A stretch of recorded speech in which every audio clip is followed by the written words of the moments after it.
Keenan and I were on a scuba diving trip earlier in the year down in the Caribbean. And we went to a site that is one of our favorites. It's called Eden Rock. Some of you may have been there. It's a reef that's about 300 yards offshore, so it's a shore dive.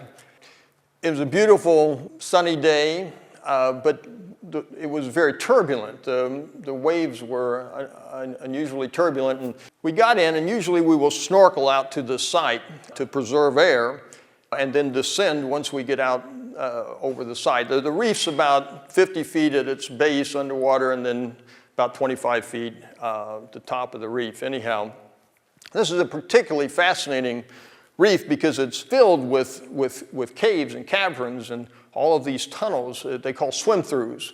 And on most of them there's light that you can see because it's coming through the cracks in the wall and whatever. Now, I'm not the best underwater navigator, and we ended up a little to the west of where we really should have started the exploration of the reef. But nonetheless, I was confident we would find an appropriate entrance. We'd been exploring for a while, and it wasn't showing up. And I need to share with you some parental wisdom, because one of my guiding parental principles I learned from my father, who's here today, and that is always keep your kid scared. Always stretch your kid out. Always provide adventures to your children before they start providing them for themselves. Keep them stretched out beyond their comfort zone. Keep them a little scared over what's coming next, because that way they don't go create their own adventures, which might not, because we're all looking for that. Well, so it was important to me to make sure Keenan got his fear and his adventure that day. Keep him on the edge.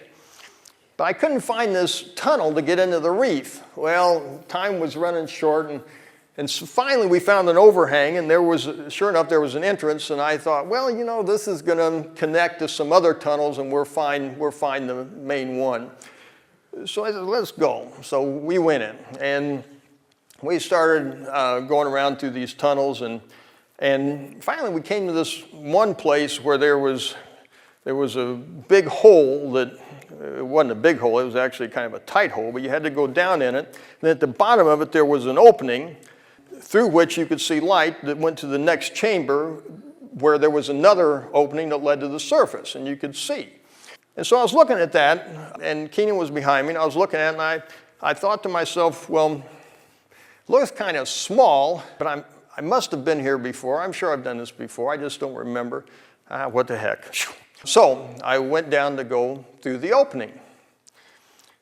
Well, then something happened that hasn't happened in my last 45 years of diving. I got stuck. I got stuck. I thought, well, I'll just back out. But I couldn't back out. Now let's go forward. Couldn't go forward. And in fact, I tried to turn my head, and my mouthpiece came out. And I knew that was a problem.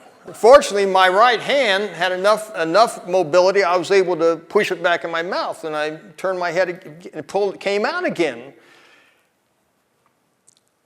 And I began to hear the message that the rock was sending to me. You're stuck. And I knew, I've been diving a long time, and I knew that if I panicked, death would come quickly. I also knew that the situation was such that regardless of what I did, this was going to be a fairly ironic end, because I could see the light of the next opening 35 feet above that I was probably never going to get to.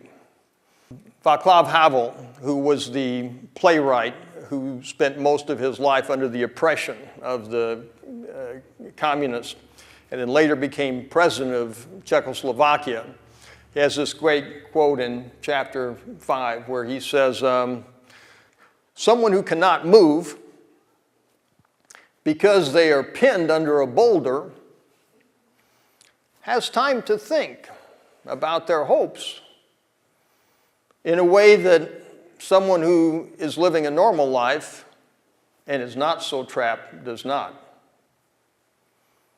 Someone who cannot move because they are pinned under a boulder has time to think about their hopes in the way that someone living a normal life and is not so trapped cannot do.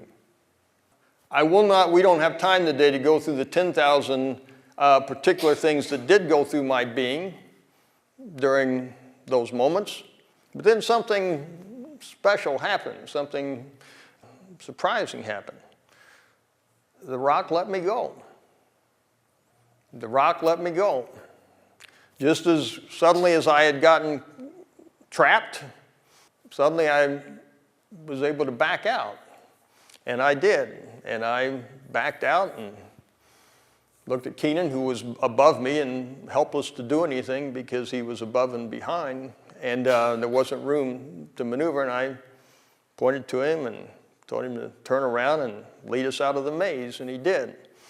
And of course, being a wonderful grandfather and knowing what I know about life, as soon as we got out, I knew we had to go find the other entrance and go back into the cave. And we did. But a couple of things happened to me.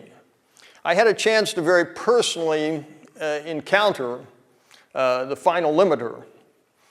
And in that encounter, I also had a chance to rehearse the potential not to go further enhance my ego or fascinating personality, but the potential to be transparent to that which is real and that which is true.